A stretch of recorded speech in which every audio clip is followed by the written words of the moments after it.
এদিকে ল্যান্ডলেডি বিয়া হানার সাথে কথা বলতে আসে। নিনা বলে যে আমার মেয়ের সাথে তোমার কি কথা এখানেই বলতে হবে, বাহিরে যেতে হবে না। তোমার মতো মহিলাকে আমি খুব ভালো করেই চিনি, অপমান করা ছাড়া আর তুমি কি করতে পারো।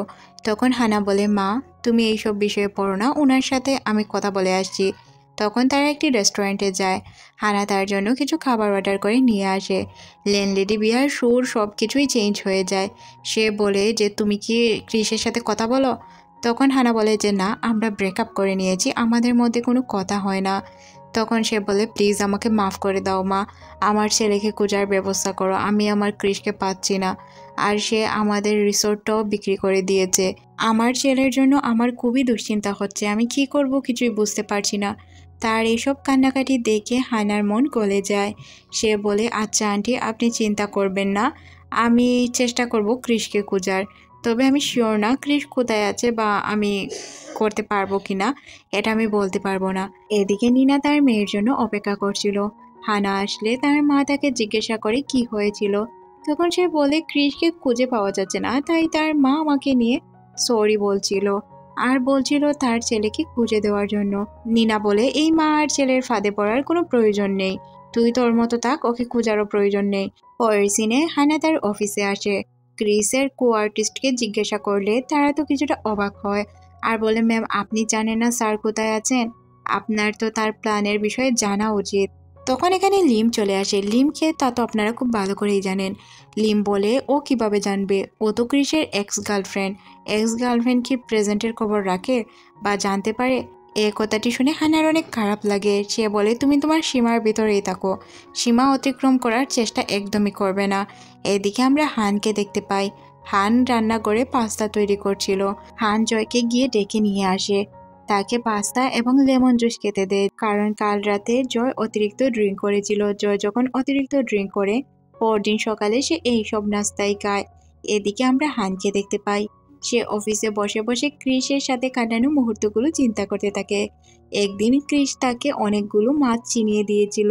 তখন হানা তাকে জিজ্ঞাসা করেছিল, এতগুলো মাছের সম্পর্কে তুমি কিভাবে জানো। তখন ক্রিস বলেছিল, তোমার সাথে যখন আমার ব্রেকআপ হয়েছিল তখন আমি ওই শহরে গিয়েছিলাম মাছ ধরার জন্য, আর এখান থেকেই আমি ফিশিং শিখেছি। তখন হানা ওই গ্রামটিতে চলে যায়। গ্রামের ওনারকে জিজ্ঞাসা করলে সে বলে ক্রিস নামের কেউ এখানে আসেনি।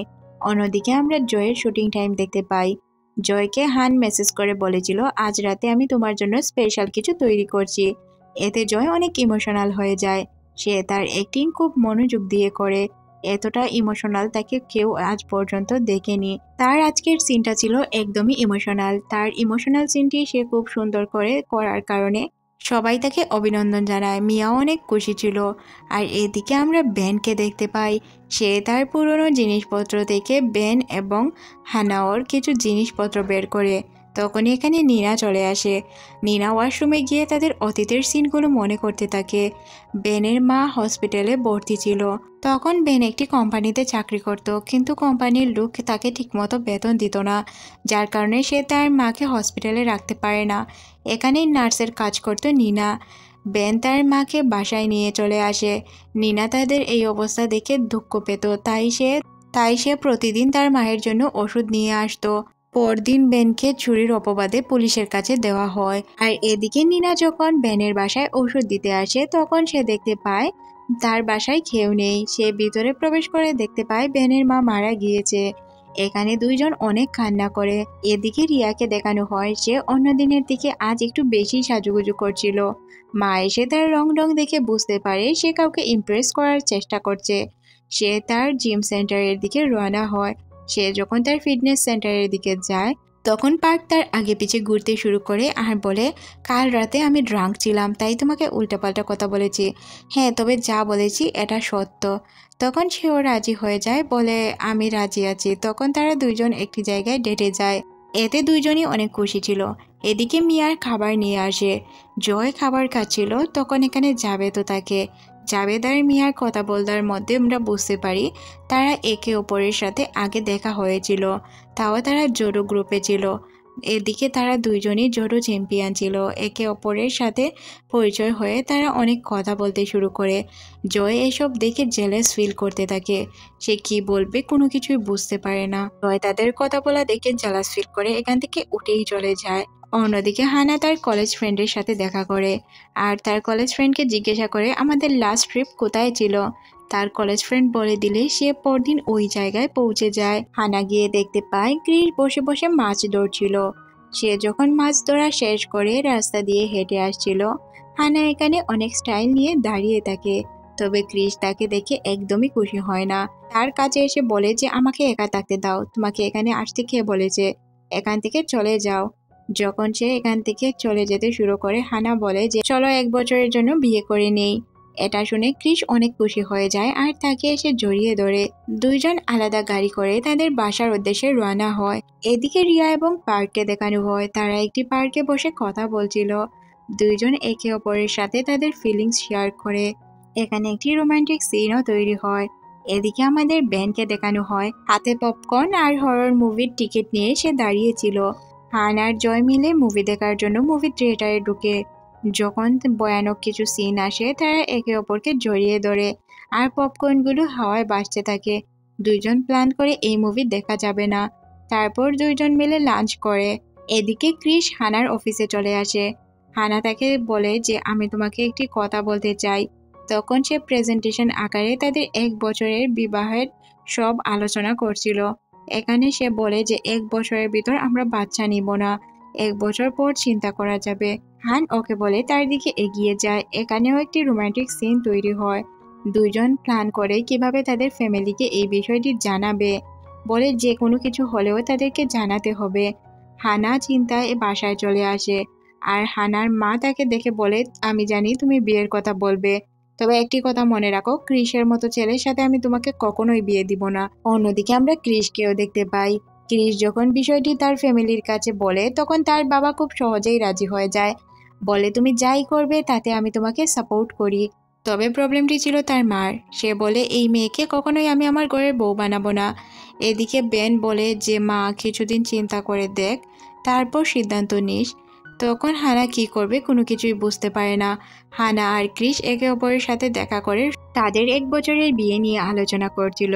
হানা বলে দুই ফ্যামিলিকেই আমরা সম্মান করব, তাদেরকে সময় দিব, অবসর সময় তাদের সাথে কাটাবো, ছুটির দিনগুলোও তাদের সাথে কাটাবো, আবার যদি কোনো প্রোগ্রাম থাকে তাও অ্যাটেন্ড করব। এদিকে মিয়া এবং জয়কে দেখানো হয়। জয় মিয়াকে নিয়ে গিয়েছিল কিছু প্রোডাক্ট কিনে দেওয়ার জন্য। মিয়া না করলেও সে তাকে ওইগুলো কিনে দেয়। জয় নিজেই গাড়ি চালাচ্ছিল যাতে মিয়া সানস্ক্রিনটা তার মুখে লাগাতে পারে। সে ঠিকভাবে সানস্ক্রিন তার মুখে লাগাতে পারছিল না, তখন জয় তাকে সুন্দর করে লাগিয়ে দেয়। এদিকে আমরা যোগা ক্লাস দেখতে পাই। যোগা ক্লাসে সবাই শুধু পার্কের বড় ভাইকেই দেখছিল। প্রত্যেকটা মেয়ে তাকেই নোটিস করে। পার্কের বড় ভাই রিয়াকে ডাক দেয় তাকে একটু হেল্প করার জন্য। তখনই এখানে পার্ক চলে আসে, বলে আমিও আপনাদের জয়েন করব। এই সিনটি এখানে কাট করে আমাদের মিয়াকে দেখানো হয়। মিয়া তার অফিসের কাজ করছিল।